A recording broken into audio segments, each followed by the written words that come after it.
We haven't been able to connect with anyone with the passwords, so remember during this next week, let's connect through passwords and stuff. I know, trust me, it's a big issue. Yeah. And Rich, we got your Step five. Yes. We got your step 5. Did you send step 2? You did. Okay, Pat, Asana, why don't you see if you can find step 2? All right. Oh, well, I guess we're warming up here. Yeah.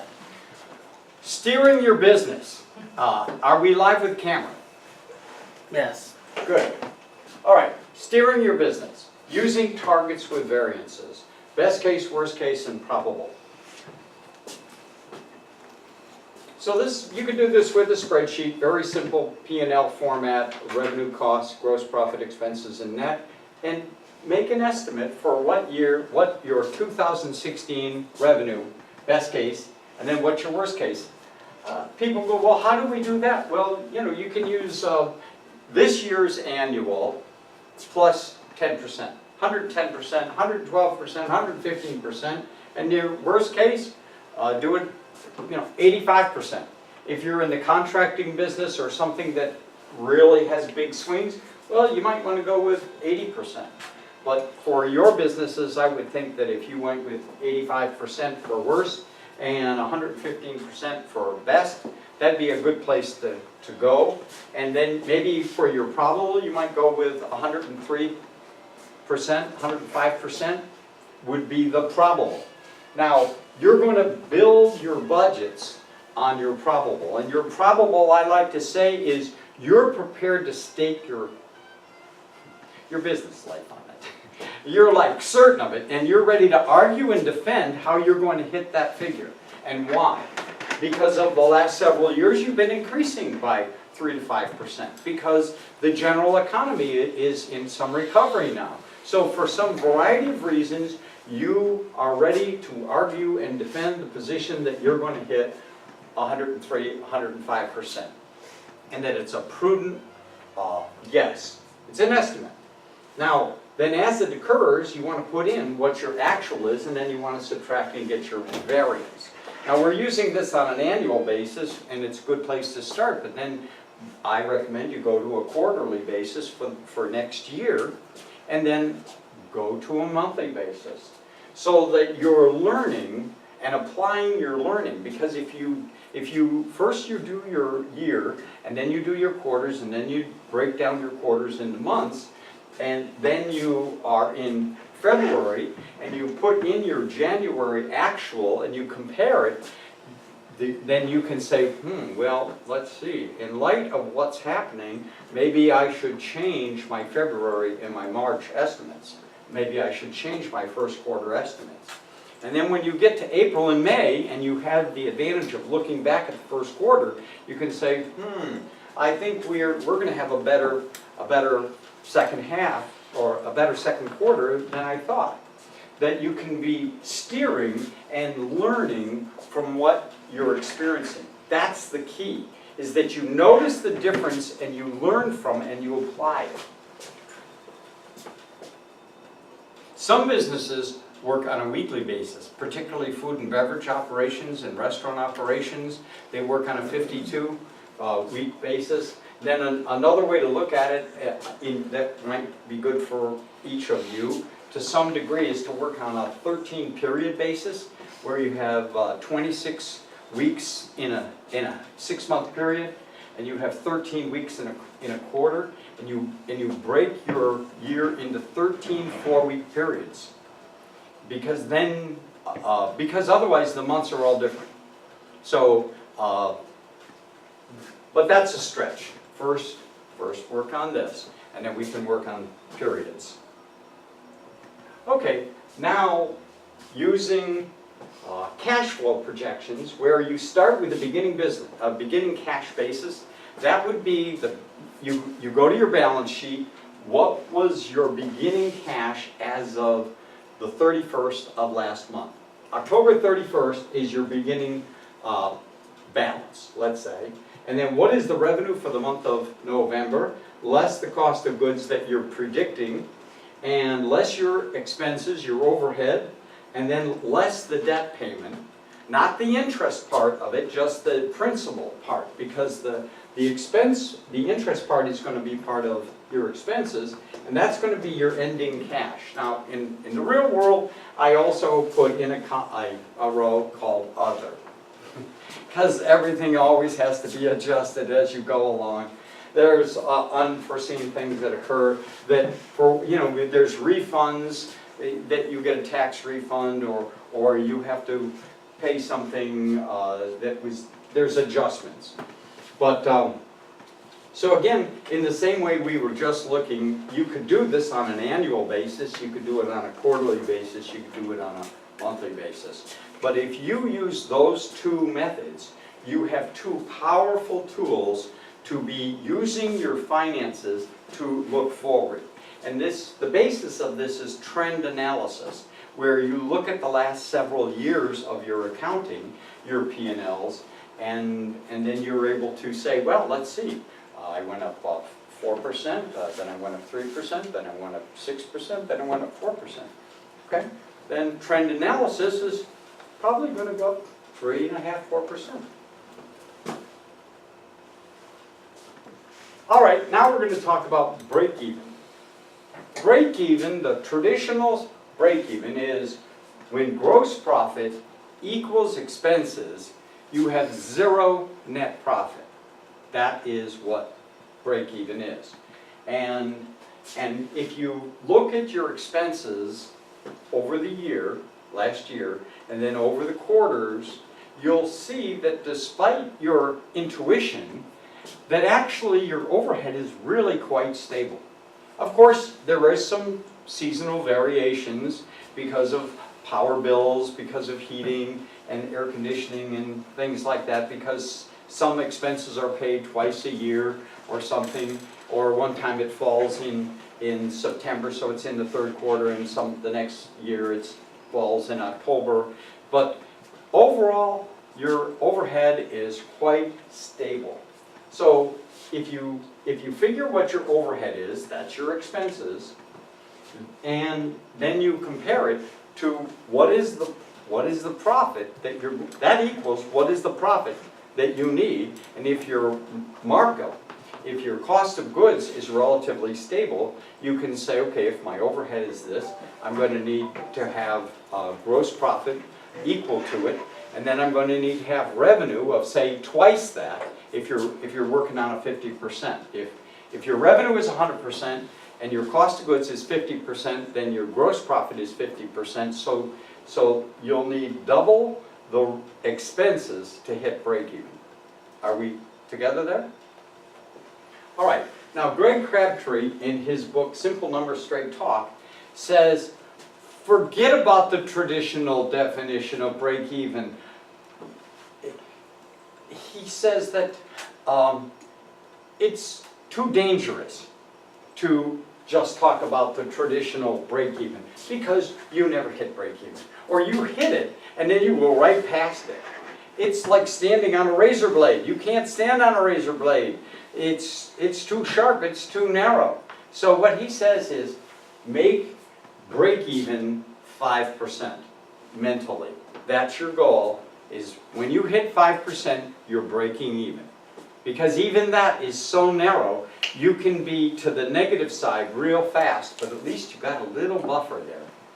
And then he says, okay, congratulations, you've hit break even, wonderful. Now your next goal is 10%. When you hit 10%, you have a sustainable, reliable business. Now, if you can stay at 10%, then you have a good, solid business. And this is net profit. Now, once you get to 10%, you're not done. It's time to move to 15%. And once you get to 15%, then you look at some duty that you're performing every day that could be trained. You have someone in mind. You identify what the project is. You train that person.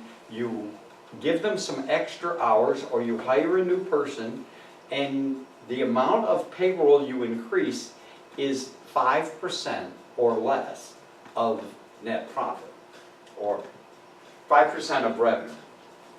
Because once you hire them and you assign the task, you don't go down any more than 5%. You go down to 10%, but you don't go any deeper than that. And as the person is trained, and as the person's new duties are integrated into the team, and everyone's working together, and that person is mastering that job, and you don't have to do it anymore. But in the beginning, you're spending just as much time because you're training someone to do it. So you're doing it and teaching them how to do it both. But gradually, as they get it, you're able to back away, and slowly, the net profit starts going back up. When it goes back up to 15%, what do? You look at what you're doing, you identify another task that you're doing on a daily basis, you identify a person who is skillful enough to be trained to do it, you train that person, you work with them, you help them, then you integrate it into the company, and you step away, and at first you drop back from 15 back to 10, and then slowly the company goes back up to 15%, and you do it again. And this is the dance by which you use your cash flow to gradually remove yourself from daily operations. And you do the first part of predicting to make sure that while you're absorbed in the process of training people, the business isn't skidding towards the guardrail. You've got to be able to keep the business going well while you're also identifying, training, and mentoring, and then inspiring the team to innovate so that it does go back up to 15%. Next piece. Well, how do we get it to go back up to 15%? Or how do we even get it to go to from 5% to 10%? Well, one way is, from an accounting perspective, is to separate your expenses between what we call more or less discretionary. Now, I say more or less because everything is discretionary, but some things are clearly more discretionary than others. I call the things that are less discretionary rent, insurance, and interest, and taxes. You can pay off your debt and your interest will go down. You can change from one insurance company to another or reduce your coverage. You can move to a less expensive place, and you can earn less money, pay less taxes, or move from one location to another and have different fees and tax structures. But these are all daunting tasks that take a lot, and you may or may not benefit, really. You may reduce those expenses, but sometimes it's good to be on the busiest street, have the best location in town, be paying a fortune for that location because you've got that location. More discretionary is payroll. Our number one expense is typically payroll. In many businesses, particularly retail businesses, rent can be number two. But payroll is clearly number one. And you've got to keep payroll in line with what your projects are and with good management and training and review. Then there's advertising. And these days advertising is a big broad field, as it always has been, but boy, it's a lot bigger now. And then supplies and others. So these are just a couple of idea categories for you to consider.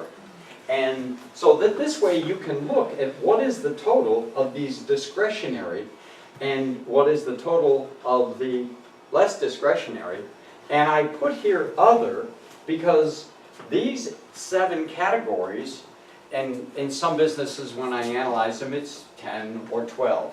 Between the total, it's 10 or 12. And I consider what are the top 10 expense categories in a business, or the top 12. And there can be another 5, 6, 7, 8, but they usually are less than 10% of revenue. In other words, these top 8 or 10 categories are usually 80 to 90% of the total expenses of a business. And when you've separated the ones that really are more difficult to deal with, then you can really focus on those ones that have the biggest impact. So you're not looking at this whole long sheet of 12 or 25 categories. You're just looking at the top 5 or 6 that are discretionary and that are the largest ones. And again, usually payroll stands out as giant right on the top. So this is one method by which you can study and examine and identify each and every one of those expense categories and really carefully consider, are you getting the maximum benefit from that advertising? You can, of course, you can break these down. You know, you can look at your different kinds of advertising, your different kinds of supplies. You can search for ways to save $1 here, $1 there, and to manage your expenses. Because frequently, we buy something, we get in the habit of buying something, and once we've started that habit, boom, it's there. And then we try something else just to compare it, but we don't want to give up the first way just in case. So then all of a sudden, we're paying for 2 things. Because it's nice to have that redundancy just in case. But slowly, as the company ages, it gets fat. It gets fat and it gets lazy. And it takes a periodic going through it very carefully to trim that overhead. Any questions on overhead and discretionary? There's a corollary here, and that is fixed and non-fixed, or fixed and variable. So for example, some things are fixed expenses. Rent and insurance are fixed, meaning the amount is the same every single month. And then there's variable, and the payroll, the advertising, these things are variable. But I prefer to use the discretionary to focus upon your choice. You are the chief financial officer. You are the chief executive officer. It's you who make these decisions, and it's your responsibility to look at it routinely and regularly and be able to analyze and scrutinize, have meetings with your vendors. Now, that gets into cost of goods, but you can have meetings and talk with the people and say, you know, I don't know that I'm getting the value that I need to by doing business with you. I like doing business with you, but I'm sorry, I'm in business. So, what can we do here? I need you to make me an offer here of how I can continue to do business with you. Because you know, you're doing business with a radio station or with a printing company or somebody, and you need to say, I can only do business with you if I genuinely am making enough money to pay you. You do want to be paid. So let's work together. How can we do something there? And frequently you'll find they cooperate. Okay, moving along to a self-managing culture. What is a self-managing culture? Well, you know, the simplest of levels, it's one that has a manager. That your staff and your manager, or that you have supervisors, but that you have people who are doing the work, and then you have people who are organizing the people that are doing the work. And organizations, because of technology, have flattened, and there is much less supervisory, much less management level expenses in business today than there was, say, 15 years ago or 25 years ago. But it's important to emphasize to you folks that you have proper management. Because the only way you're going to be able to step away from daily operations is by having supervisors or managers who can monitor the performance of staff. Or you have systems, better yet, have systems so that the employee themselves has benchmarks that they're shooting for. And if you've worked on your culture and you've had meetings with your employees to align what their goals and aspirations, their personal goals and aspirations, you know, to have a new car, to have purchasing a home, to have a college fund for their kids, those personal goals that are driving their life, and that they see that they can achieve their personal goals by helping the company to achieve its goals. And you're fair with your staff, and you have that kind of a culture, then you can help them to build systems that they can monitor their own performance, and then they can show to you how they're doing. And that reduces the management effort. It doesn't eliminate it, but it reduces it. And more we have the technology now to do and to create more of a self-managing culture where your employees are intelligent and they are educated and they understand that the only way that they have a job is if they're helping the company to be able to pay its bills, make money, and pay them. And if they want to earn more money, then one way they can earn more money is to help the company make more money, that you're all working together as a team. Monitoring and evaluating their performance. No one that I've met likes to do employee evaluations. In fact, many of my clients don't, or they've stopped.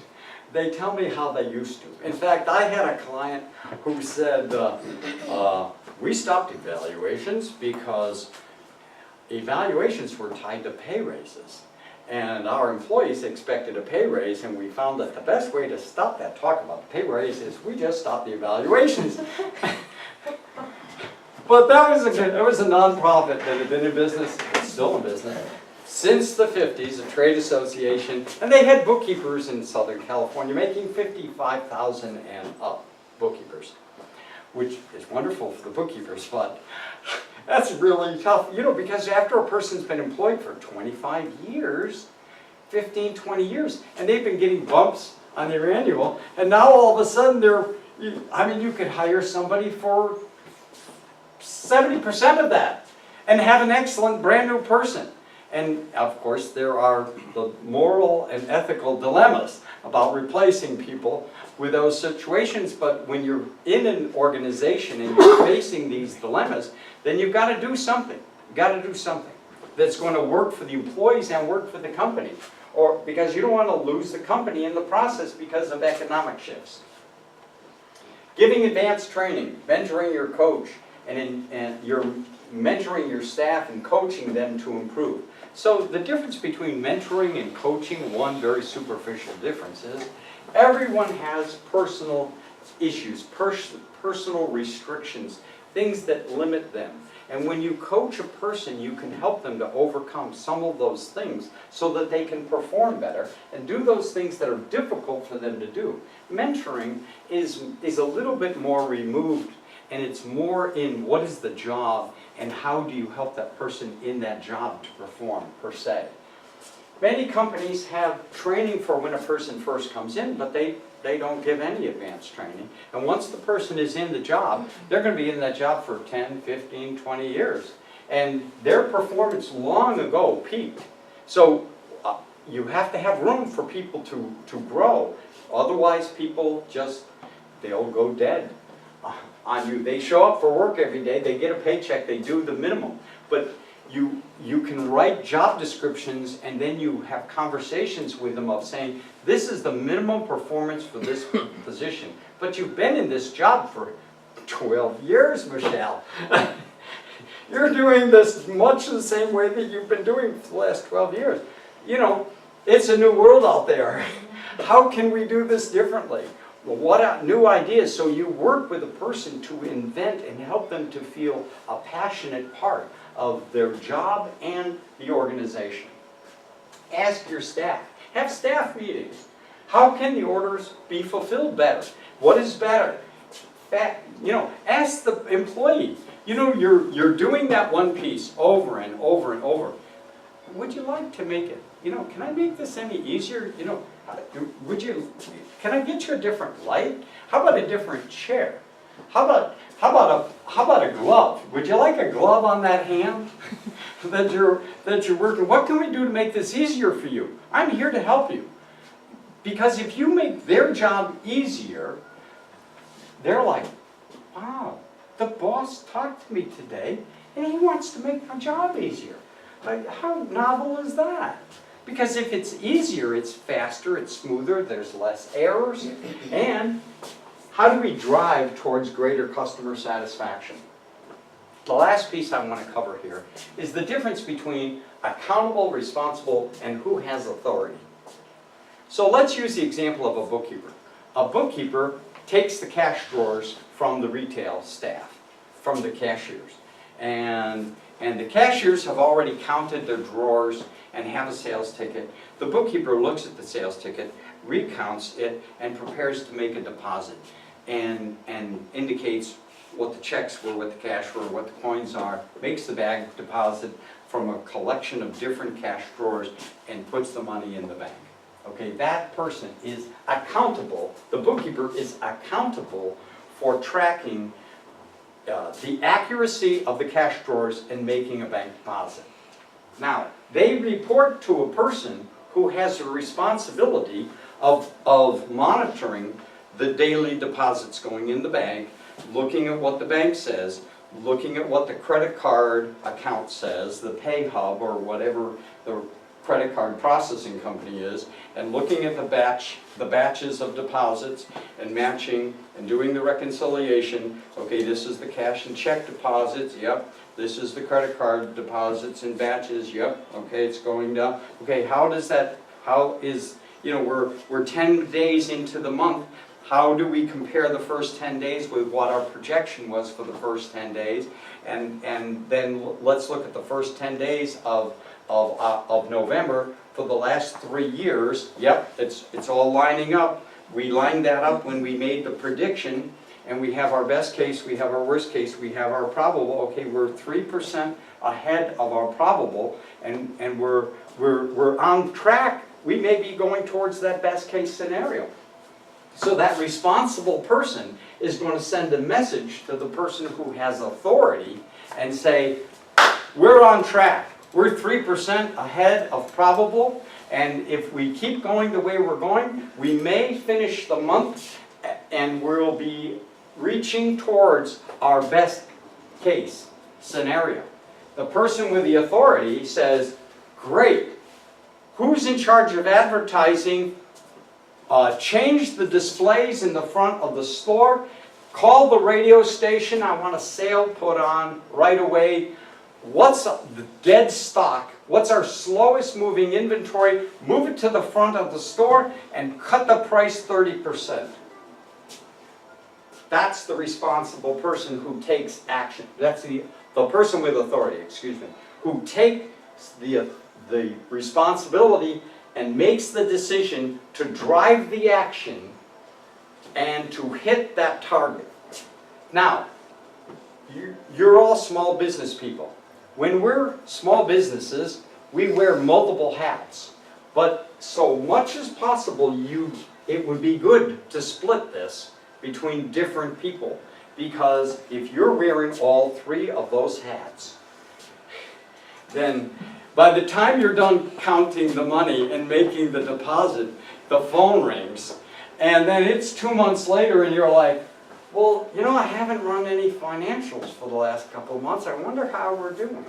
And then the phone rings again. And then you're getting your tax return and they give you, sign here, here's your P&L for the year. Well, look at that, we made money this year. But it's August, and you made money last year.